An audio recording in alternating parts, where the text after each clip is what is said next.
reconciliation needs to occur for real in the hearts and minds of people. Turkey's made that extremely difficult through its bellicose approach, its antagonism, and its hostility, not just towards Armenians, but to all of its neighbors. The zero problems with neighbors policy turned out to be fraught with problems between Turkey and every neighbor. So then let's now look at the underlying drivers. What, to help our audience understand, what is the implication that Turkey is meddling versus if it would be only, quote unquote, an Azeri-Armenian conflict? So Turkey is using F-16s that were provided by the United States. Canada recently suspended weapons transfers to Turkey because Turkey was also using weapons that came from Canada. Turkish drones are fighting alongside the jihadists, creating an unlevel battlefield. Turkey is the second largest army in NATO, and it has a sophisticated weaponry and command and control, and it's using that not to stabilize or to bring peace, but to commit atrocities and massacres. There should be accountability. We should start keeping data of civilians who are being killed. And ultimately, there should be a legal process referred to the ICC by Russia and the United States to bring Aliyev and Erdogan to justice for the crimes they've committed in Nagorno-Karabagh. I heard that, as you already pointed out, that also even war conventions are being violated with the use of bombs which shoot out char pills. You have doctors traveling to Nagorno-Karabagh saying they've never seen such vile and concerning wounds in their entire history of being a doctor. Can you drop a word or two how our official conventions on quote-unquote ethics in war are being violated? Turkey is using munitions that are essentially banned through international conventions. And it's doing that with impunity. No one's prepared to take it to task. These cluster bombs are intended to inflict maximum harm to civilians. And the fact that Turkey is using them systematically creates a space where the use of cluster bombs is permissible by all sides. And that's not in the interest of civilians in this conflict.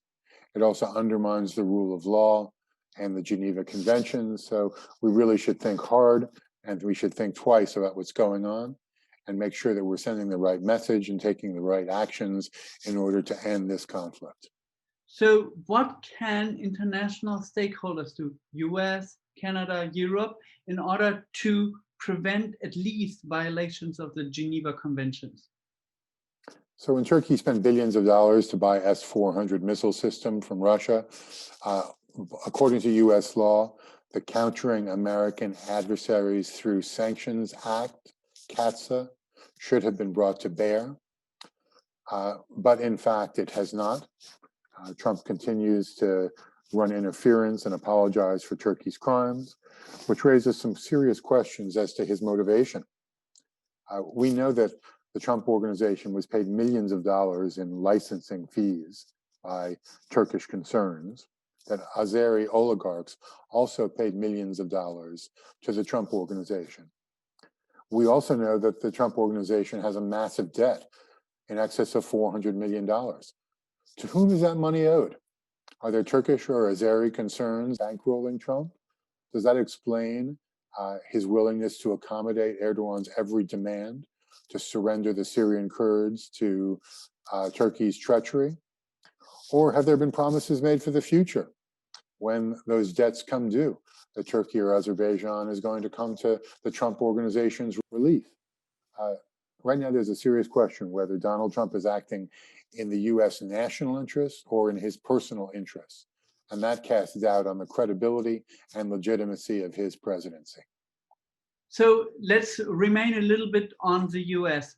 What can interested stakeholders in the US do to proactively support Armenia or to put an end to this conflict? Can they bypass the president? Can legislation put out that adds additional sanctions on Turkey or anything else?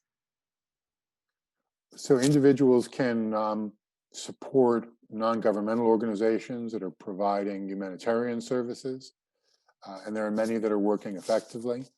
The Armenian General Benevolent Union is an example of one. The US Congress, which has voted in both the House and the Senate to recognize the Armenian genocide, can put some teeth behind that recognition by implementing and calling for sanctions under CATSA. Mm. And the administration should just simply suspend weapon sales to Turkey. Likewise, it should do the same with Azerbaijan. Section 907 of the Freedom Support Act was adopted by President George H.W. Bush, signed into law in 1992. It requires that the U.S. discontinue support to Azerbaijan should it be launching attacks and acting aggressively towards Armenia or Armenians. Let's start enforcing the law. Let's start pulling back weapons transfers. Let's make clear to Turkey and Azerbaijan that their criminal gangster behavior will not be tolerated, and there will be a price to pay for those countries and for individuals in those countries who are committing crimes. But do you actually think that, like, showing a more proactive personality will actually cause Turkey to cease its aggression? Turkey knows that it can get away with murder, literally, from the Trump administration. So no, I don't think it's going to change its behavior. The U.S. needs to have a change of regime in Washington to reassert its principled global leadership. We don't want to throw Turkey under the bus, but we require that Turkey abide by minimum international standards. If it does, then we can start rebuilding the relationship. If it doesn't, then Turkey will remain a pariah state and should be excluded from the diplomacy table and other fora where important matters of security and statecraft are being discussed. So you just mentioned, okay, we need to wait until we have a regime change in Washington. But let's be clear, every day civilians are dying. Every day people are torn apart from cluster bombs. The violence continues. The longer we wait, the more lives we lose. What can be done today? Constantine, I'm in total agreement with you. Of course we don't want to wait. We want all that to happen yesterday or to happen today or immediately. But it's not likely to happen as long as Donald Trump remains president. So the American people have to recognize that in their name, we are failing to take action to save human lives, and that tens of thousands of people are being displaced and thousands being killed because the U.S. is failing to project its influence using diplomacy. The OSCE's Minsk group, which includes the U.S., Russia, and France, is well placed for this. There was on Sunday negotiations for a ceasefire in Nagorno-Karabagh. That ceasefire agreement fell apart. Turkey worked behind the scenes to undermine it.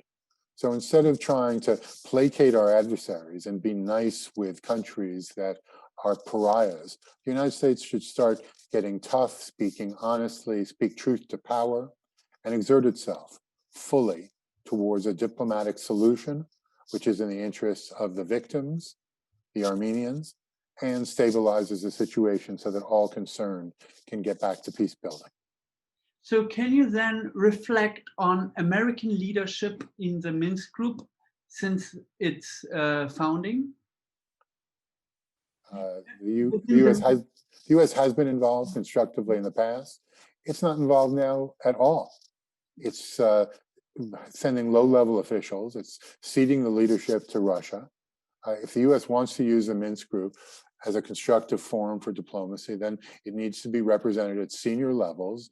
And through an interagency process, there needs to be a principled policy which articulates a way forward for diplomacy and a leadership role for the United States. Until that happens, the Minsk group is going to prove itself useless, and the U.S. is going to sit on the sideline and watch these crimes occur. And so what is the impact that U.S. in effect seizes dominant leadership to Russia by its inaction? I'm sorry. So the net effect is inaction. Russia mediated a ceasefire. Sergei Lavrov did good work in getting to an agreement. But what we know is that unless the U.S. is actively engaged, in multilateral fora, that those fora just don't work. So the U.S. has to be involved. It has to project its influence and needs to do so in a way that's principled and which shows leadership based on humanitarian values and enlightened national self-interest. Then maybe you have great experience of building bridges. If we look towards civil society, both in Turkey and Azerbaijan, is there any room for a citizens-led grassroots movement which demands or tactfully demands a change of their country regimes in regards to Nagorno-Karabagh, in regards to Armenia? So civil society in Turkey has been undermined through actions taken by the government. It has used statutes to silence dissent, Article 8 of the Anti-Terror Act, Article 301 of the Penal Code, makes it a crime to denigrate Turkishness. Civil society activists like Osman Kavala end up in jail. Duly elected local government officials in the southeast of Turkey, which is dominated by Turkish citizens of Kurdish origin, are also being dismissed and replaced by government minders. So Erdogan has very systematic and cleverly undermined freedom of expression. Any kind of dissent is viewed as support for terrorism. The so-called coup of 2016 was an excuse by Erdogan to crack down on oppositionists. He called it a gift from God, so he could use it to start arresting and imprisoning political adversaries. And Aliyev has taken a page from Erdogan's playbook, limiting freedom of expression, organization. Most of the progressive Azeris that I know have been forced to leave the country or they're in jail. So there's very little room for democratic debate in either Turkey or Azerbaijan. It's a shame that people in those countries have to live under such conditions. The US should do everything possible in order to support civil society so it can be more effective in advancing the goal of nonviolent political and progressive change. So then, would you agree that any solution is essentially a question of the international community? It cannot come from either Turkey or Azerbaijan. There's just not the freedom. So let me be clear, those solutions should be homegrown. They should arise from Turks and Azeris. Unfortunately, the government of Turkey and Azerbaijan understands that civil action represents a risk to its hegemony, and it's done everything possible to abuse the law in order to limit people's freedom of expression. So no, it's not possible under current conditions for civil society to rise up and to change their regimes. But it may be possible in the future, and the US needs to do what it can to nurture civil society. Turkey's economy is extremely fragile. It's trading 7.6 lira to the dollar. When Erdogan came into power, it was 2-to-1 lira to the dollar. Many of the Anatolian tigers, the businesses who support him, have taken out financing at the lower exchange rate. Now they can't service their debt. So Turkey's economy is tanking. The US needs to do everything it can to support civil society and Turkish business so that they prod the government to make positive and constructive changes. If that brings about the fall of the Erdogan administration, then so be it. The people of Turkey would be far better off without him. So, and then let's turn a little bit to Europe. We didn't spend any time. What would you hope to see Europe's role involved? Especially in 2017, Armenia signed the EU-Armenia Comprehensive Agreement for the deepening of the partnership. So it wanted to move to Europe and was then sucked into the Eurasian Economic Union. Does Europe have teeth? Does Europe have any leverage in this conflict? So let me try to answer the question efficiently, because I know you're short on time, as am I. Europe doesn't have any teeth. By its structure, the European Commission requires consensus. And there is no consensus in Europe about how tough to get with Turkey.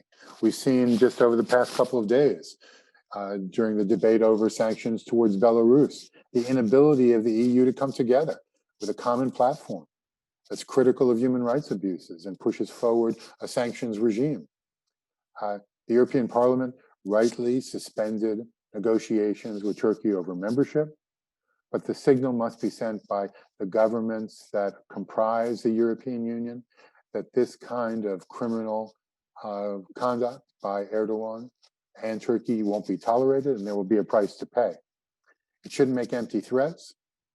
Its threats should be based on actual conditions on the ground, on facts as they exist. But the Europeans have to get their act together, recognize that European values mean something. They stand for human rights and democracy and basic freedoms.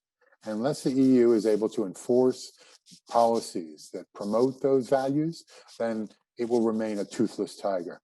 Okay, then moving towards the end of our conversation, assuming we will find a ceasefire, which likely will be negotiated by Russia, what are the next steps?